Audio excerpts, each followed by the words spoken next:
Mes parents ont annulé mon 16e anniversaire pour que ma sœur ne se sente pas exclue. Je suis resté silencieux. J'ai déménagé et personne ne l'a remarqué. Des années plus tard, ma sœur a volé leurs économies et les a laissés en faillite. Ils sont venus demander de l'aide. Je n'étais plus leur fils. Salut Reddit, cette histoire me ronge depuis un moment, alors je la couche enfin par écrit. Je préfère vous prévenir, c'est sombre et ça prend un moment à raconter, mais la fin, qui s'est déroulée il y a quelques mois, a fait que tout cela en valait la peine. J'ai 22 ans maintenant. Cette histoire commence quand j'avais 16 ans, vivant dans la banlieue de Phoenix avec mes parents et ma sœur, Lily. Elle a 6 ans de plus que moi, 28 ans aujourd'hui, et elle est la princesse de la famille depuis le jour de sa naissance. Pas d'une manière mignonne, non, plutôt du genre à faire échanger des regards au serveur au restaurant quand elle commence son numéro. Papa possède une entreprise de CVC, chauffage, ventilation et climatisation, de taille moyenne, qui gère des contrats commerciaux et des installations résidentielles haut de gamme.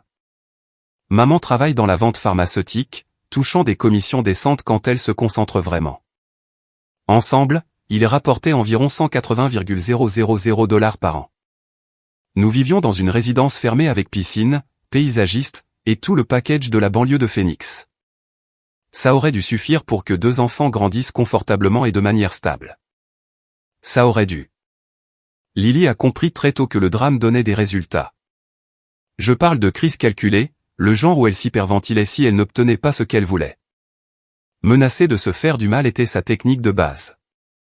Au collège, mes parents traitaient chaque crise comme une urgence absolue, obligeant toute la famille à s'arrêter de vivre jusqu'à ce qu'elle se calme. Les 2 poids 2 mesures n'étaient même pas subtils.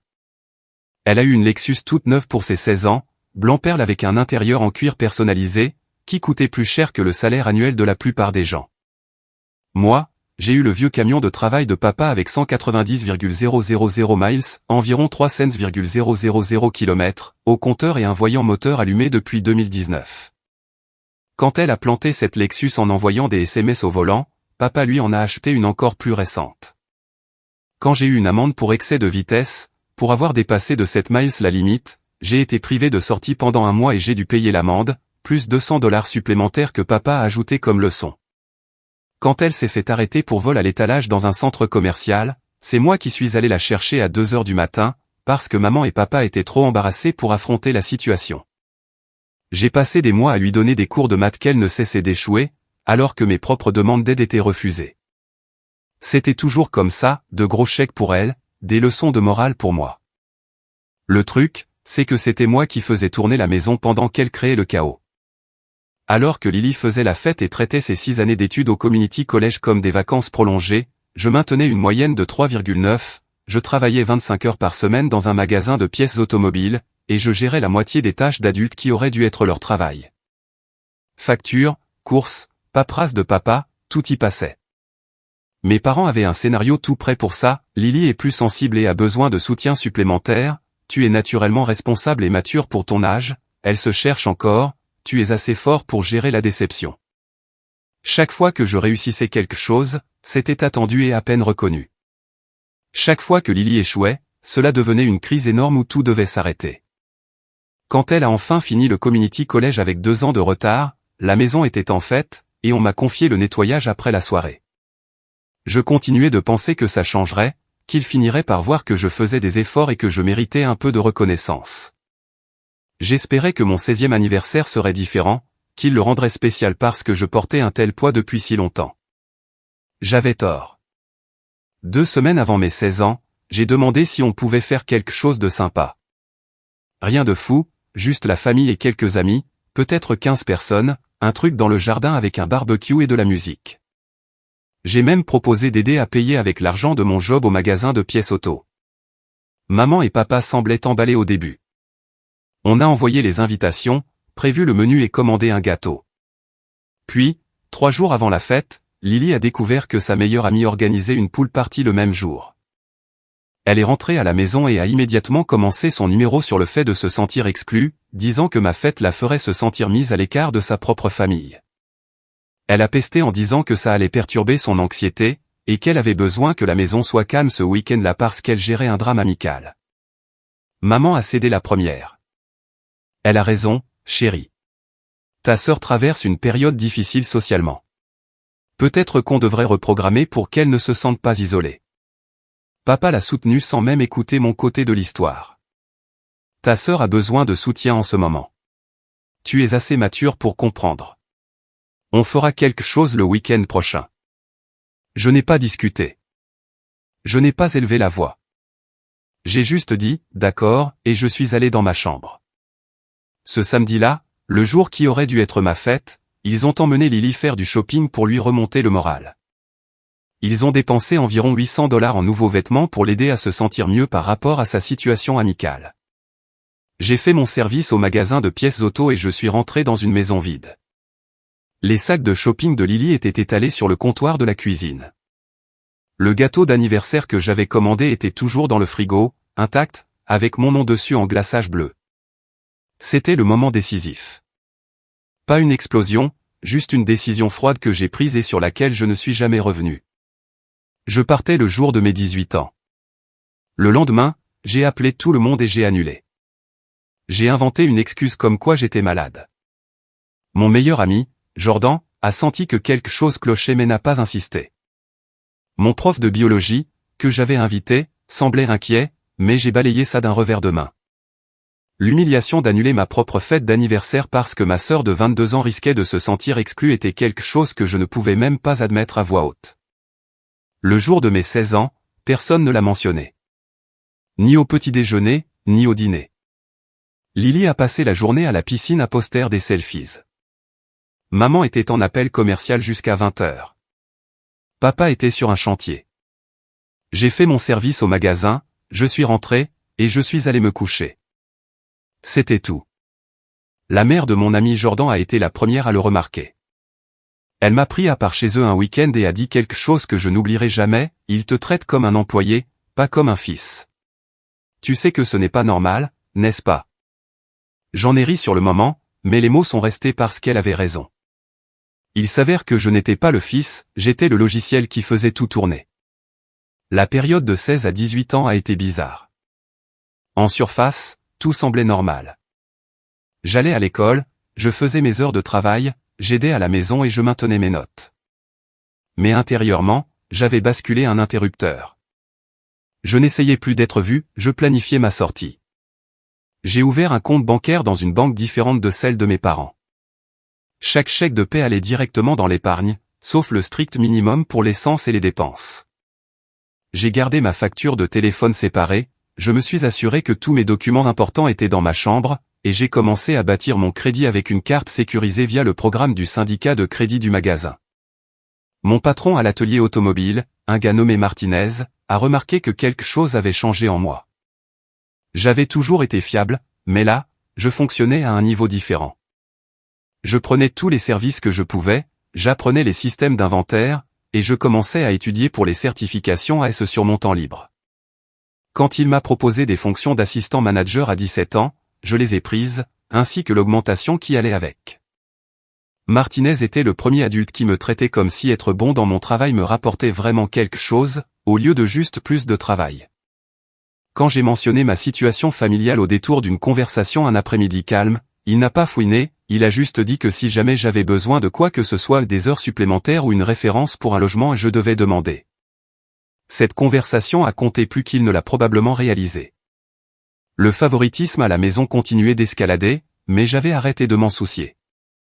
J'ai arrêté d'attendre quoi que ce soit de différent. Au lieu de cela, je me suis concentré sur ce que je pouvais contrôler. J'ai épargné agressivement, étudié dur, fait mes heures, et gardé la tête basse. J'ai commencé à en faire moins à la maison aussi, exprès. J'ai arrêté de rappeler à papa les échéances des factures, arrêté d'organiser les tableurs de suivi client de maman, et arrêté de couvrir les dégâts de Lily. J'ai aussi fait autre chose qui s'est avérée critique, j'ai commencé à surveiller mon crédit via l'un de ses services gratuits. J'ai gelé mon crédit auprès des 3 bureaux quand j'ai eu 17 ans. Avec l'historique de chaos financier de Lily et son accès aux documents familiaux, je ne prenais aucun risque.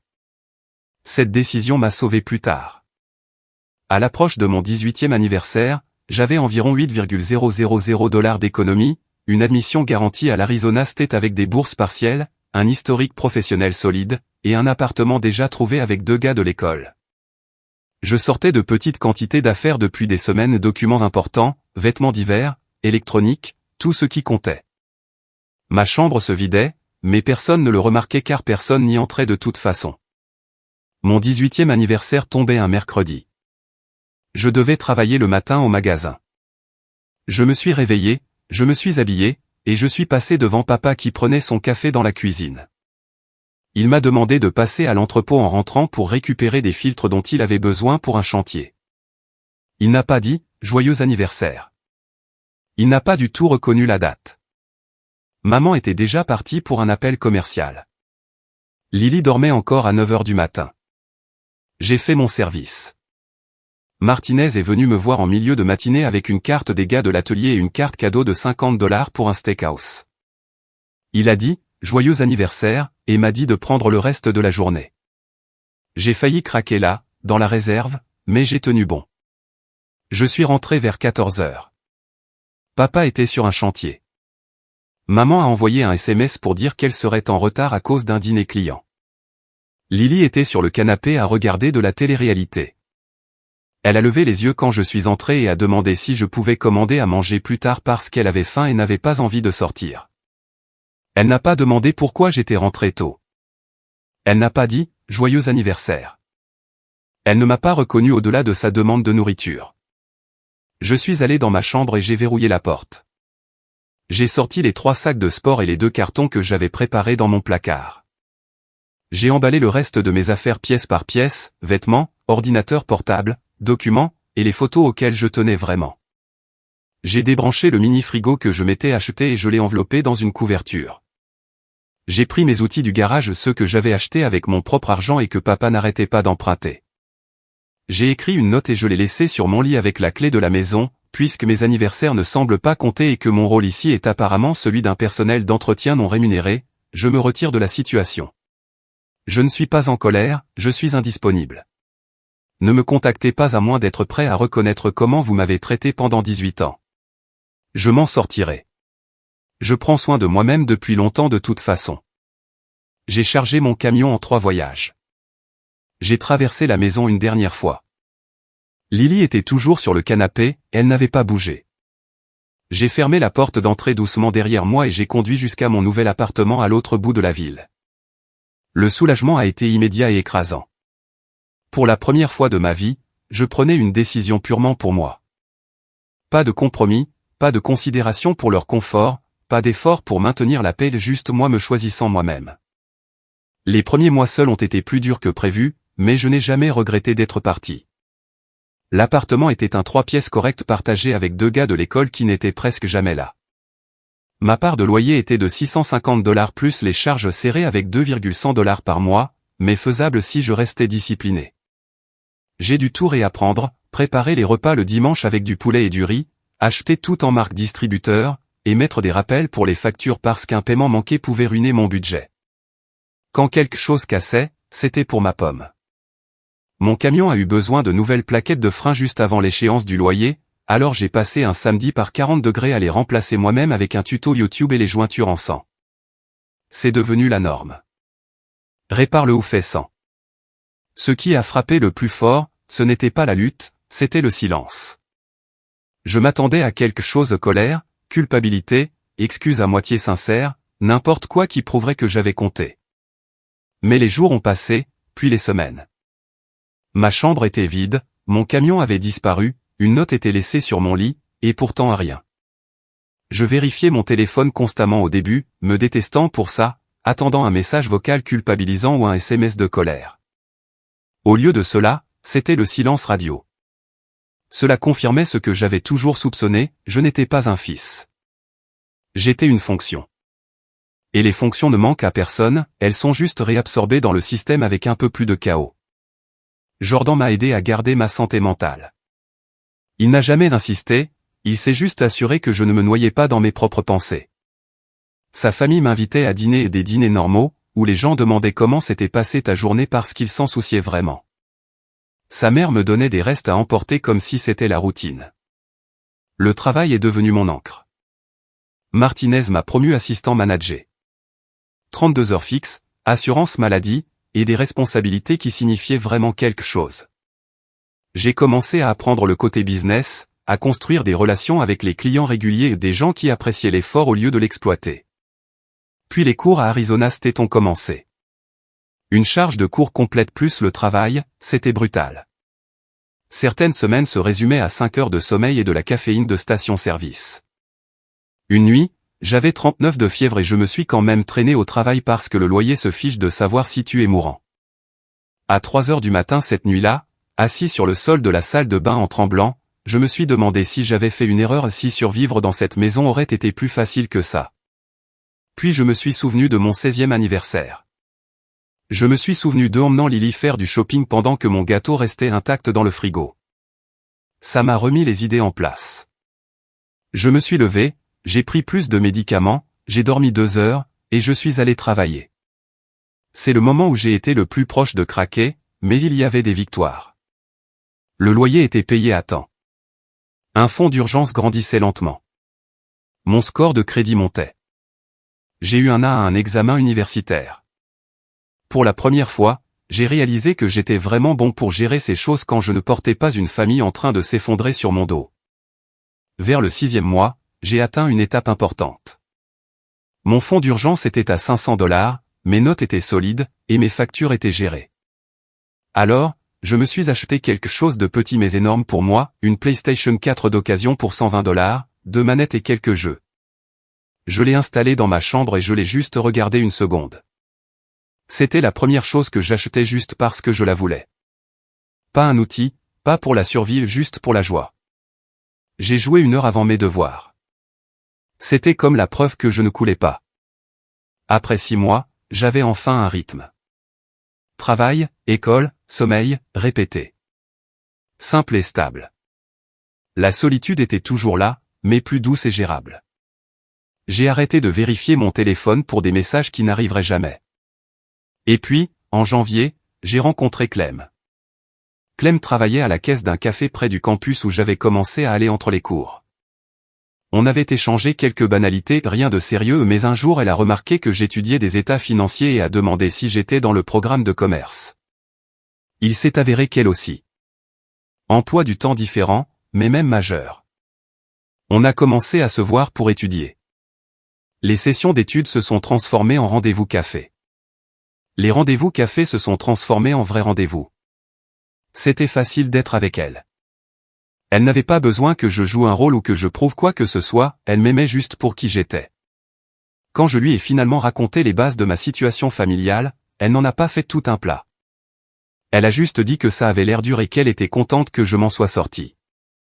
Pas de pitié, pas de drame, juste de la reconnaissance. Après 3 mois de relation, elle m'a invité à dîner avec sa famille. J'étais nerveux comme pas possible. Ses parents vivaient à Mesa, à environ 30 minutes. Maison normale, quartier normal. Sa mère était institutrice et son père travaillait pour le service des eaux de la ville. Classe moyenne solide, rien de tape à accent grave-l'œil. Son frère, Alvin, était là aussi. De 2 ans l'aîné de Clem, il travaillait comme soudeur et aimait les motos et les vieux camions. Il m'a fait passer l'évaluation du « grand frère » quand on s'est rencontrés, me jaugeant pour voir si j'étais assez bien pour sa sœur. J'ai gardé mes réponses courtes et honnêtes. Je n'ai pas essayé de l'impressionner. J'ai utilisé un peu d'humour pince sans rire quand il m'a testé sur mon vieux camion. Ça l'a fait rire. Mais ce qui m'a vraiment touché, c'est comment ses parents m'ont traité. Ils m'ont posé des questions sur mes cours et se souvenaient réellement des détails d'une semaine à l'autre. Ils m'ont demandé comment allait le travail et quels étaient mes projets après le diplôme. Sa mère n'arrêtait pas de me proposer plus de nourriture, s'assurant que j'avais assez. Son père racontait des histoires de l'époque où il était à la fac et travaillait à temps plein, des trucs normaux, mais pour moi, ça semblait irréel. À la fin de la soirée, Alvin m'a pris à part pendant que tout le monde était dans la cuisine. Il a dit qu'il avait entendu des bribes de ma situation par Clem, rien de détaillé, mais assez pour savoir que j'étais seul depuis un moment. Puis il a dit quelque chose auquel je ne m'attendais pas, « T'as déjà touché à des motos ? J'ai un projet de bécane dans mon garage.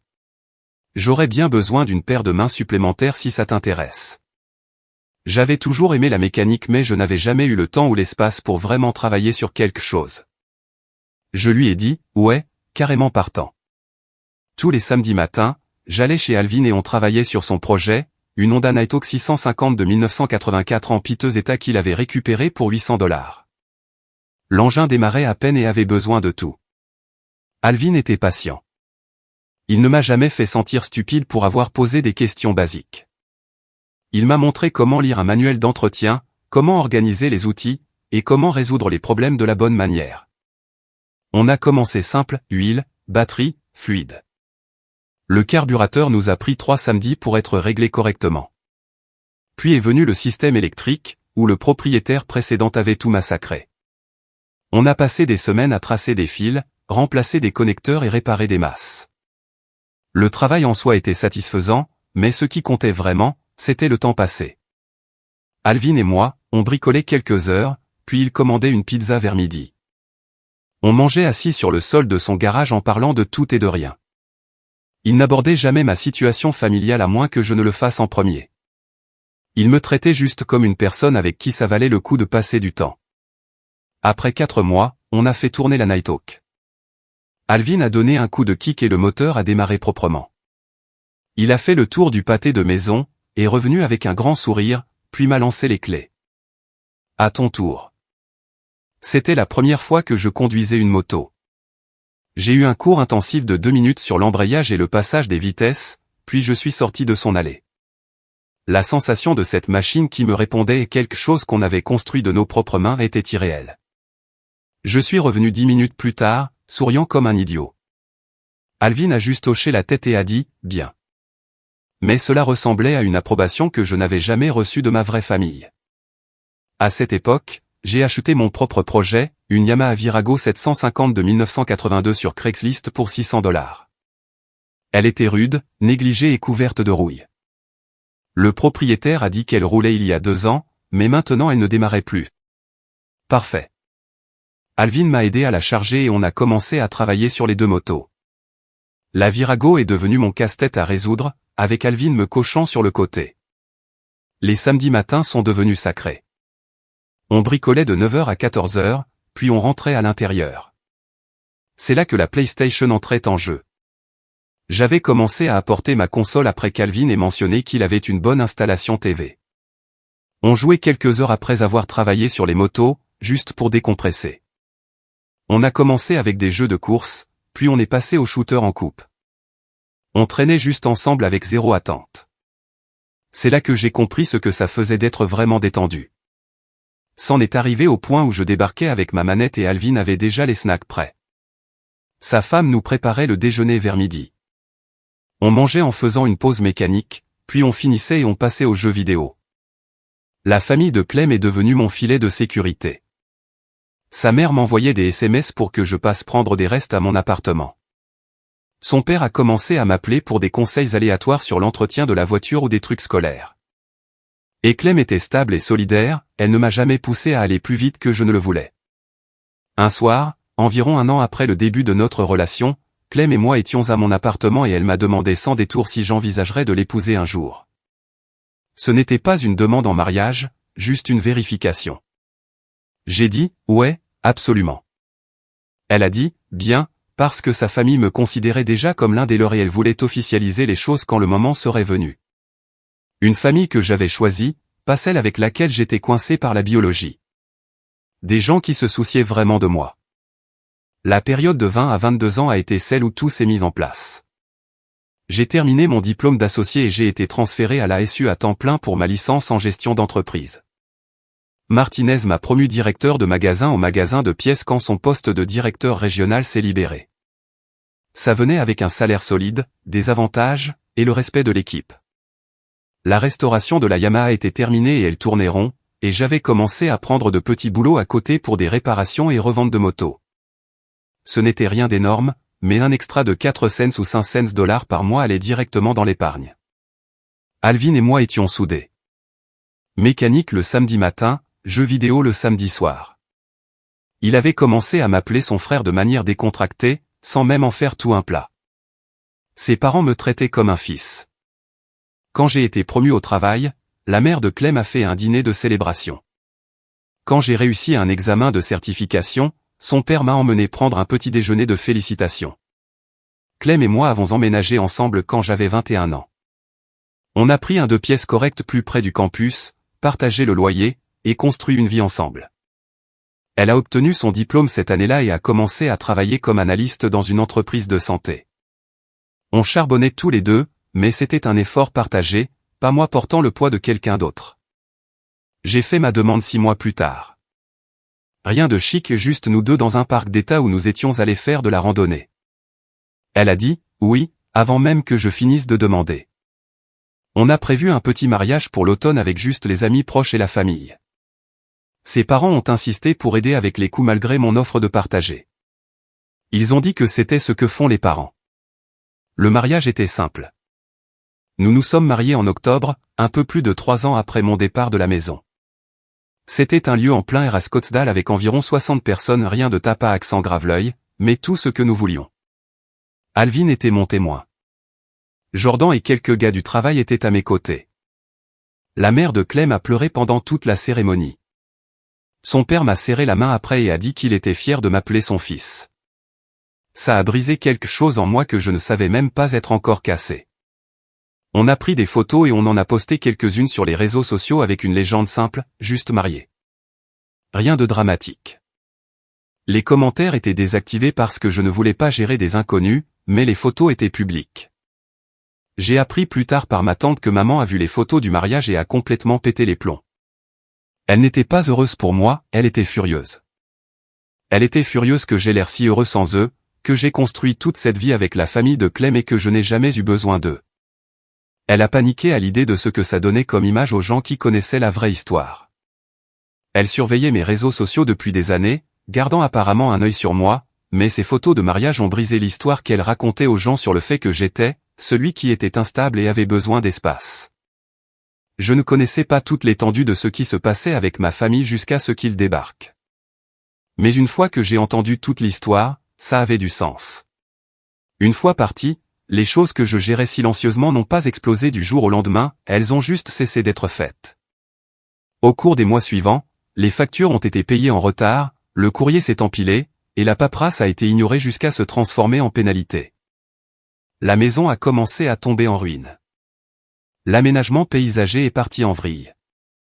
Les mauvaises herbes ont envahi le jardin, et les avis de l'association de propriétaires ont commencé à apparaître scotchés sur la porte d'entrée. Les voisins ont commencé à parler.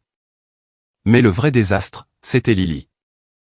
Sans moi comme tampon, mes parents ont dû gérer son chaos directement pour la première fois. Elle a abandonné l'université, ne pouvait pas garder un emploi, et continuait de se faire arrêter au vol à l'étalage, conduite en état d'ivresse, encore du vol à l'étalage. Chaque arrestation signifiait des avocats, des frais de justice, et des milliers de dollars en amende. C'est là qu'ils ont commencé à creuser plus profondément dans leurs finances et ont découvert qu'elle les volait depuis des années. Ils ne l'avaient pas vu parce qu'ils ne regardaient jamais de près. Les relevés étaient électroniques, le courrier s'empilait, et Lily aidait pour les courses. Elle avait purement et simplement volé environ 60,000 $, plus 30,000 $ de dettes qu'elle avait accumulées en leur nom en falsifiant des documents et en utilisant leurs infos. Elle a essayé d'ouvrir quelque chose à mon nom aussi. J'ai découvert plus tard qu'elle avait tenté d'obtenir 2 cartes de crédit et un prêt personnel en utilisant mes informations.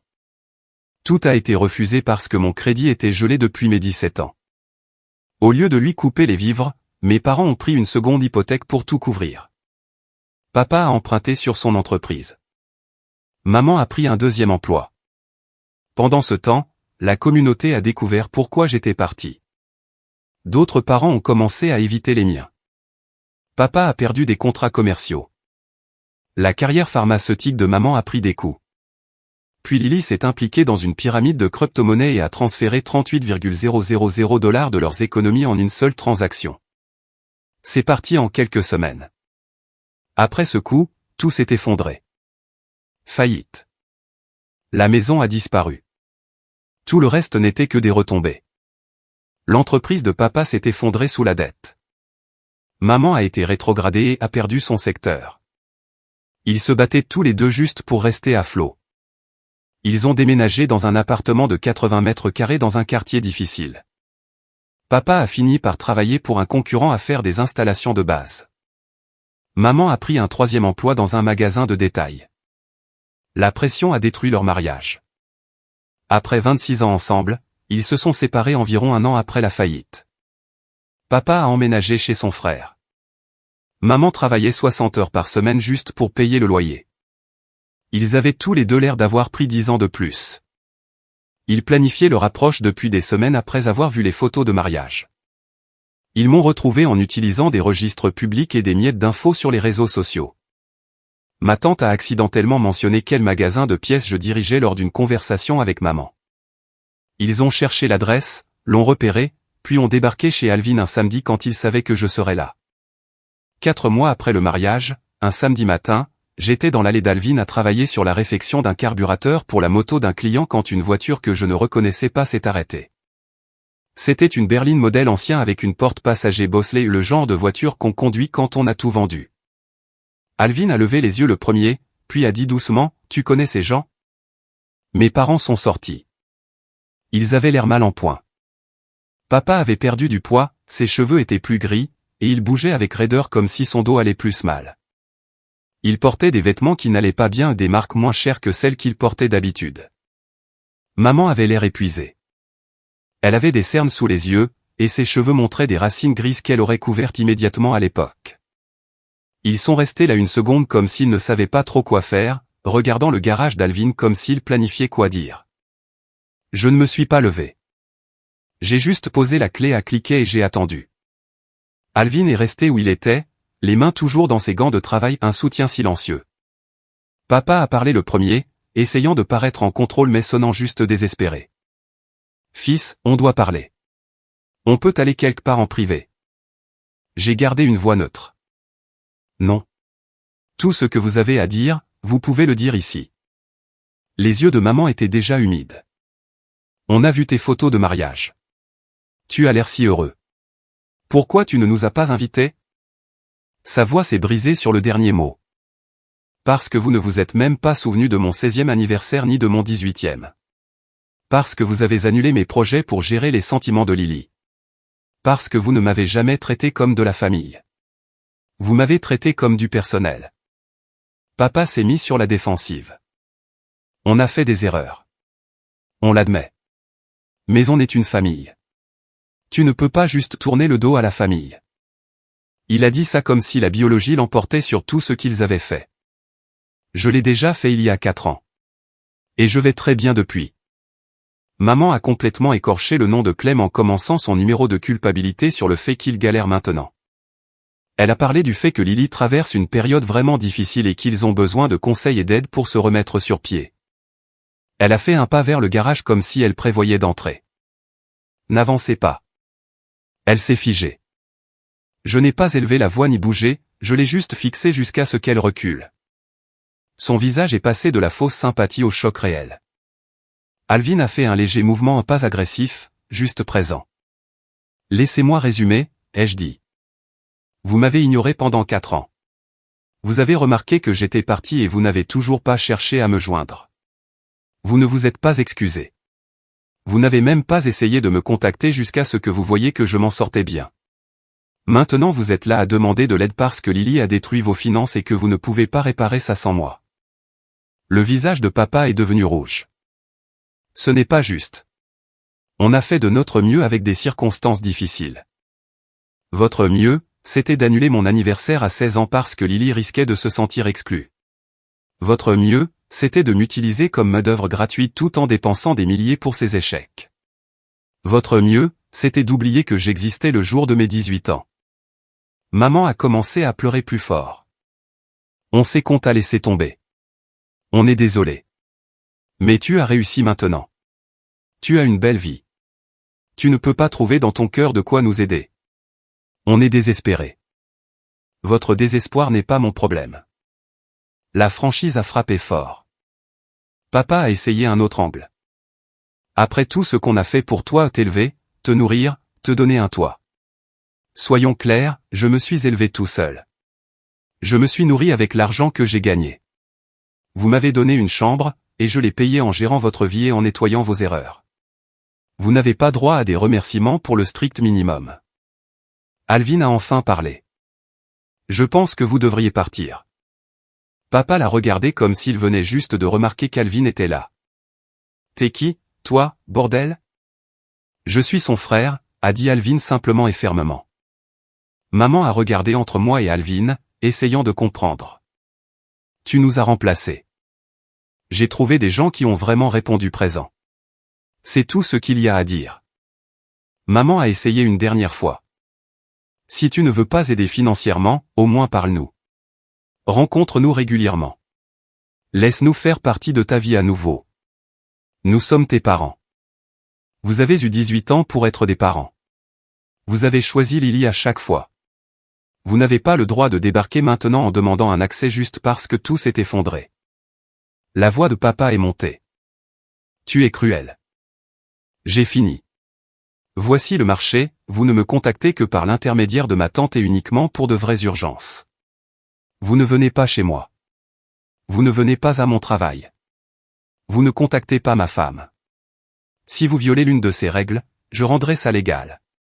Avertissement pour violation de propriété, rapport de police, tout ce que j'aurai à faire. Vous n'avez pas le droit de me faire culpabiliser à propos de la famille après avoir prouvé pendant 18 ans que je n'étais pas de la famille pour vous. Maman avait l'air brisée. S'il te plaît, ne fais pas ça. On a tout perdu. Vous avez tout perdu parce que vous avez permis à Lily de devenir une enfant de 28 ans qui commet des fraudes. C'est votre conséquence, pas la mienne. J'ai déjà payé ce que je devais à cette famille. J'ai fini. Alvin s'est interposé entre moi et mes parents pas agressifs, juste pour rendre clair que c'était fini. Papa a commencé à dire autre chose, mais Alvin l'a coupé. Vous l'avez entendu. Il est temps de partir. Ils sont restés là encore quelques secondes, espérant peut-être que je craquerais, mais je les ai juste regardés en retour sans rien exprimer. Finalement, ils se sont tournés, sont remontés dans leur voiture et sont partis. Après leur départ, j'ai sorti mon téléphone et j'ai envoyé un SMS à ma tante pour documenter ça. Mes parents ont débarqué chez mon ami à l'improviste. S'ils tentent de me contacter à nouveau en dehors des urgences, je dépose une plainte pour violation de propriété et demande une ordonnance de restriction. J'ai besoin que tu confirmes avoir reçu ce message. Elle a répondu immédiatement, reçu. Je suis désolé qu'ils aient fait ça. Ils m'ont demandé où tu travaillais et j'ai mentionné le magasin sans réfléchir. Je ne savais pas qu'il viendrait vraiment. Je lui ai dit que c'était bon, que ce n'était pas sa faute, mais de ne partager aucune information sur moi à l'avenir. Lundi matin, j'ai appelé le magasin de pièces et j'ai briefé l'assistant manager sur la situation. Je lui ai donné des photos de mes parents tirées des réseaux sociaux et je lui ai dit que s'ils se présentaient en demandant après moi, il fallait les faire sortir et appeler la police s'ils refusaient. Il a pris ça au sérieux, a pris des notes, et a dit qu'il préviendrait le reste de l'équipe. Alvin a attendu que je range le téléphone, puis m'a regardé. Ça va? Ouais. Je me suis rassis et j'ai repris la clé à cliquet. Ça va. On a travaillé en silence pendant quelques minutes. Mes mains étaient stables. La confrontation avait été plus facile que prévu, peut-être parce que j'avais eu 4 ans pour m'y préparer, ou peut-être parce que je n'avais vraiment plus besoin d'eux. Alvin a fini par briser le silence. Pour ce que ça vaut, tu as géré ça parfaitement. J'ai eu 4 ans pour m'entraîner. On a fini la réparation de la moto, on a nettoyé, et on est rentré. Clem avait vu la voiture par la fenêtre et m'avait envoyé un SMS pour demander si j'allais bien. Je lui ai dit que j'allais bien et j'ai expliqué ce qui s'était passé. Elle est venue après le travail et on a mangé ensemble. C'était un samedi soir normal. La confrontation avec mes parents semblait déjà être arrivée à quelqu'un d'autre. Cette nuit-là, allongée au lit avec Clem, elle m'a demandé si je me sentais mal par rapport à la façon dont j'avais géré la chose. J'y ai réfléchi honnêtement. Non. Ils ne voulaient pas de moi. Ils voulaient ce que je pouvais faire pour eux. Elle a serré ma main. Bien. Tu mérites mieux. Ouais, c'est vrai. Les semaines suivantes ont été calmes. Il n'y a eu aucun contact via ma tante et aucune visite surprise. Puis, environ 2 mois plus tard, j'ai reçu un appel d'un numéro inconnu alors que je fermais le magasin. Contre mon meilleur jugement, j'ai répondu. C'était Lily. Je n'avais pas entendu sa voix depuis plus de 4 ans. Elle semblait différente, plus tremblante. Elle a commencé à parler vite, disant qu'elle était en thérapie maintenant, qu'elle réalisait à quel point elle était toxique, et comment elle avait détruit la vie de tout le monde, y compris la mienne. Elle a dit qu'elle travaillait sur sa responsabilité et qu'elle voulait faire amende honorable. Tout le discours semblait répété. Je l'ai laissé finir. Puis j'ai posé une question, est-ce que maman et papa paient pour cette thérapie? Elle a hésité. Ouais, mais ce n'est pas le sujet. J'essaie vraiment de changer. Le sujet, c'est que tu as 28 ans et que tu dépends toujours d'eux pour financer ta guérison des dégâts que tu as causés. Tu t'excuses tout en continuant activement le même schéma. Elle a essayé d'argumenter, mais je l'ai coupé.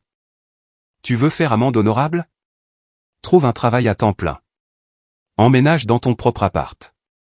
Rembourse à maman et papa chaque dollar que tu as volé. Quand tu auras fait ça pendant un an d'affilée sans leur soutien, rappelle-moi. D'ici là, ces excuses, c'est juste encore toi qui veux des félicitations pour le strict minimum. Elle a commencé à pleurer, disant que j'étais injuste. Je lui ai dit qu'essayer ne compte pas quand on le fait aux frais de quelqu'un d'autre. Puis j'ai raccroché. Clem m'a posé des questions quand je suis rentré. J'ai expliqué l'appel. Elle a demandé si je me sentais mal. Je ne me sens pas mal. Les excuses de Lily ne visaient pas à arranger les choses, elles visaient à la faire se sentir mieux, elle. C'était il y a 3 mois. Et après ça rien. Pas de suivi, pas d'effort. Ils ont essayé l'angle de la culpabilité, l'angle du désespoir, et l'angle des excuses. Rien de tout cela n'a fonctionné parce que je ne suis plus le même gamin qu'ils avaient l'habitude de manipuler. Samedi dernier, Alvin et moi avons terminé un autre projet, une Honda CB 750 de 1979 que nous restaurions depuis 8 mois. Elle avait une peinture bleu profond et le moteur tournait parfaitement. On l'a emmenée pour un essai sur les autoroutes de l'Arizona au coucher du soleil, rien que la route ouverte sur une machine qu'on avait construite de nos propres mains. Quand on est rentré chez lui, on a garé les motos et on est allé à l'intérieur. Sa femme avait préparé le dîner. Clem est venue et on a tous mangé ensemble. Après le dîner, Alvin et moi avons allumé la PlayStation et fait quelques matchs. Un samedi normal. La paix. C'est à ça que ressemble la victoire. Pas une vengeance dramatique ou une réconciliation, juste une soirée normale avec des gens qui vous apprécient, construisant une vie qui n'inclut ni chaos ni manipulation. Mes parents ont choisi Lily plutôt que moi pendant 18 ans. Ils m'ont appris que je ne comptais pas. J'ai retenu la leçon et je la leur ai appliquée en retour. Ils voulaient un accès. J'ai choisi la paix.